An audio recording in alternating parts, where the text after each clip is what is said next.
Hello दोस्तों, मैं हूं रेखा और आप देख रहे हैं देश नीति।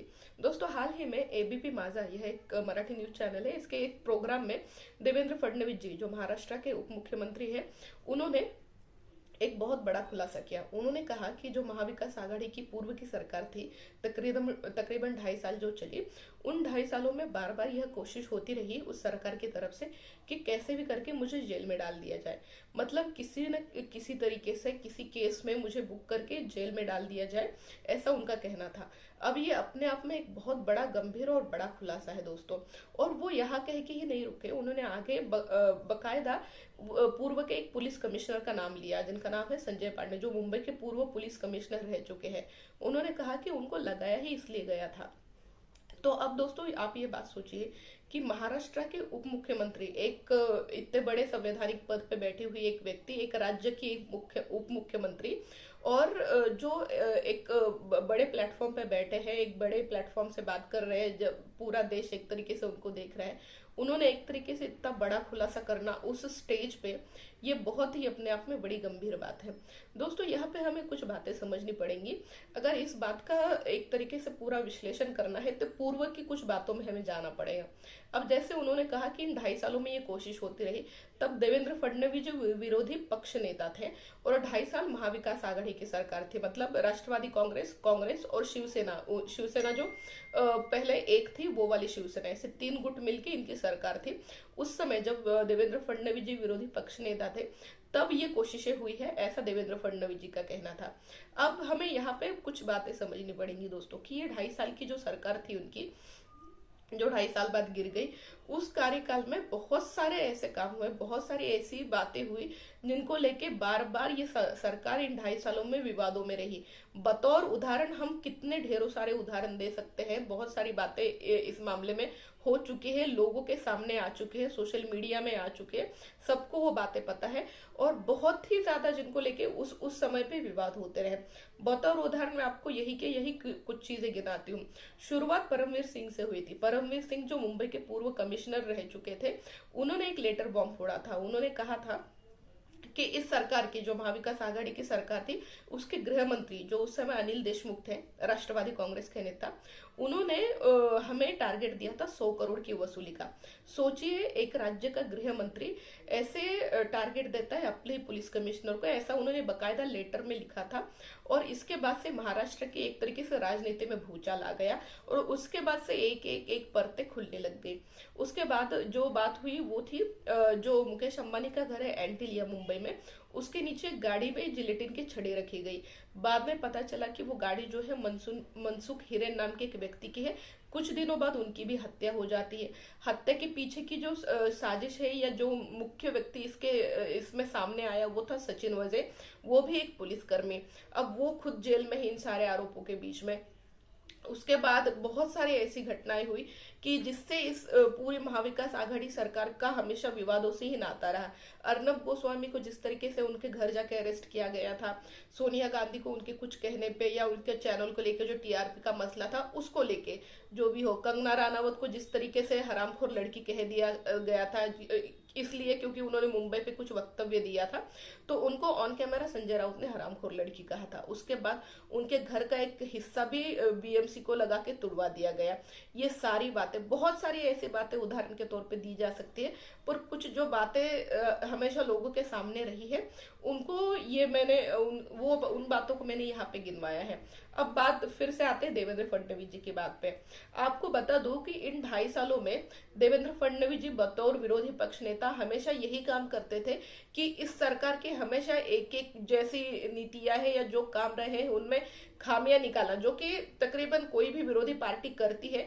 पर जिस तरीके की चीजें और जिस तरीके के सबूत देवेंद्र फडणवीस जी हमेशा लेके आते थे, उससे हमेशा महाविकास आघाड़ी की जो सरकार है वो असहज हुआ करती थी। बतौर उदाहरण मैं आपको बता सकती हूँ कि विधानसभा में एक बार देवेंद्र फडणवीस जी ने एक पेन ड्राइव दिया था, जिसमें एक सरकारी वकील बिल्कुल बकायदा बता रहा है कि भाजपा के नेताओं को किस तरीके से हमें,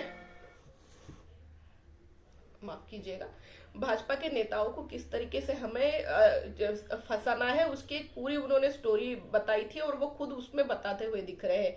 इस पेन ड्राइव को देने के बाद विधानसभा में देवेंद्र फडणवीस जी ने कहा था कि मेरे राजनीतिक करियर को खत्म करने का एक तरीके से ये षड्यंत्र है।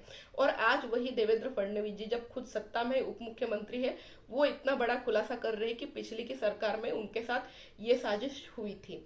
अब दोस्तों ये पूरा अगर हम बैकग्राउंड देखें इस महाविकास आघाड़ी की सरकार का, तो देवेंद्र फडणवीस जी का ये कहना बड़ा ही गंभीर मसला है।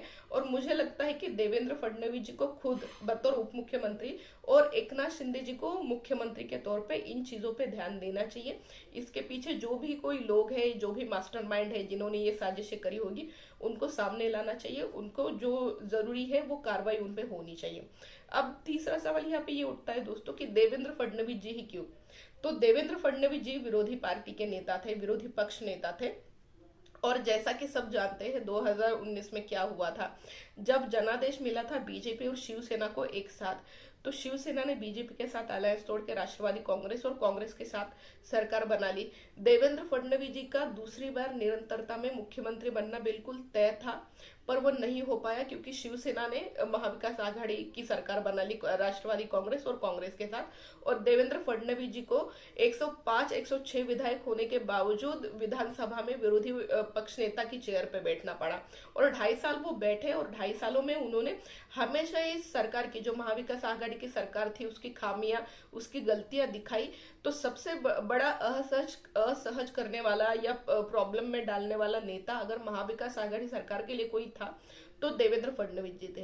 वैसे भी देवेंद्र फडणवीस जी के बारे में ये मशहूर है महाराष्ट्र में भी और देश भर में कि वो हमेशा अभ्यासपूर्ण बातें करते हैं। हर चीज का उनके पास एक तरीके से बहुत कैलकुलेटेड बातें, हर चीज का उनके पास एक सबूत रहता है। कोई भी बात वो ऐसी अटपटी नहीं करते। एक बहुत ही मैच्योर और गंभीर नेता के तौर पे जो उनकी छवि है, तो मुझे नहीं लगता कि कोई एक नेशनल टीवी चैनल पे बैठ के, और वो भी राज्य का उप मुख्यमंत्री, इतनी बड़ी बात कर दे। अब उनका ये बयान आने के बाद राष्ट्रवादी कांग्रेस और शिवसेना की जो खेमा है महाविकास आघाड़ी का, उनमें तो पक्की खलबली मच चुकी है। उनके कुछ नेताओं के बयान भी आए कि नहीं नहीं ऐसा कुछ नहीं है, देवेंद्र फडणवीस जी ये गलत कह रहे हैं, हमारे समय ऐसे कुछ आदेश दिए नहीं गए थे वगैरह वगैरह। पर देवेंद्र फडणवीस जी ने यहाँ पे ये बात समझनी पड़ेगी दोस्तों कि बस ये बात नहीं कही है कि मुझे जेल में डालने की साजिश की गई थी।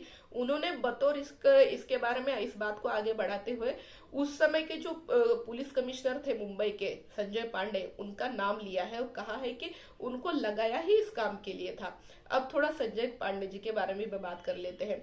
ये संजय पांडे जी पूर्व में जो मुंबई के पुलिस कमिश्नर रह चुके हैं, इनका भी एक तरीके से जो पूरा उनकी जो एक कार्यशैली है, या ये कह लीजिए कि उनकी भी कंट्रोवर्सी से बड़ा ही गहरा रिश्ता रहा है। नेशनल स्टॉक एक्सचेंज के कर्मचारियों के फोन टैप करने के आरोप लगे हैं। उनकी खुद की जो एक कंपनी थी इस मामले में, उस पर अब ईडी ने उनसे पूछताछ की। उनको जुलाई में 22 जुलाई के दौरान उनको जेल में भेजा गया था। इसी 3-4 जनवरी को वो छूट के आए हैं। तो ये सारी इस तरीके की बातें, ये सोचिए दोस्तों कि ये महाविकास आघाड़ी की सरकार में क्या क्या किस तरीके से एक एक खेल खेला जा रहा था और क्या क्या चीजें होती रहती थी।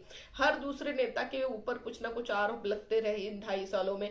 अब उसमें से बहुत सारे नेता जेल में है, कुछ जमानत पे छूट के आ गई है और ये बातें हो रही है। और अब चूंकि उनकी सरकार भी चली गई है और उद्धव ठाकरे जी और एकनाथ शिंदे बतौर मुख्यमंत्री और उद्धव ठाकरे माफ कीजिएगा देवेंद्र फडणवीस जी बतौर उप मुख्यमंत्री आज राज्य में है। और उद्धव ठाकरे जी की सरकार जाने के बाद से ये पहला बड़ा खुलासा देवेंद्र फडणवीस जी ने किया है कि ऐसी ऐसी बात थी। और जैसे कि मैंने बताया कि देवेंद्र फडणवीस जी के पीछे ही ये सारी बातें क्यों थी, या उनके बारे में ऐसा अगर हुआ होगा तो क्यों हुआ होगा, क्योंकि वो एकमात्र ऐसे नेता हैं जिन्होंने पूरी महाविकास आघाड़ी को असहज कर दिया था। और अगर आज महाविकास आघाड़ी की सरकार भी महाराष्ट्र में नहीं है या गिर गई है, तो इसके पीछे का बहुत बड़ा एक जो ये कहा जा सकता है दिमाग कहा जाता है, देवेंद्र फडणवीस जी का ही था। क्योंकि बार बार जब उद्धव ठाकरे जी के साइड से कहा जा रहा था, या महाविकास आघाड़ी के भी कुछ नेता कहते थे कि हमारी सरकार गिरा के दिखाइए, आप हमारी सरकार गिरा के दिखाइए, तो देवेंद्र फडणवीस जी ने कहा था कि एक दिन ऐसा आएगा कि आपकी सरकार गिर भी जाएगी और आपको पता भी नहीं चलेगा। और हुआ भी कुछ वैसा ही। जून के आखिर में 2022 में जो कुछ हुआ महाराष्ट्र में हम सब ने देखा। और आपके 40 विधायक आपको छोड़ के चले जाते हैं और आपको कानो कान खबर नहीं होती। ये उस समय उद्धव ठाकरे जी की स्थिति थी। और उसके बाद अब देवेंद्र फडणवीस जी का ये खुलासा करना कि मुझे जेल में डालने की उस महाविकास आघाड़ी सरकार की 2.5 साल के दौरान कोशिश रही थी। इस बात को गंभीरता से लेना चाहिए देवेंद्र फडणवीस जी को भी, और मुख्यमंत्री के तौर पे एकनाथ शिंदे जी को भी। और उनको सामने लाना चाहिए जो भी इसके पीछे के जिनका दिमाग लगा है या जो भी लोग इसके पीछे हो। तो दोस्तों, आपको मेरा ये पूरा वीडियो कैसा लगा मुझे ज़रूर बताइए। मेरे वीडियो को ज़्यादा से ज़्यादा लाइक कीजिए, मेरे चैनल को ज़्यादा से ज़्यादा सब्सक्राइब करिए। Thank you so much.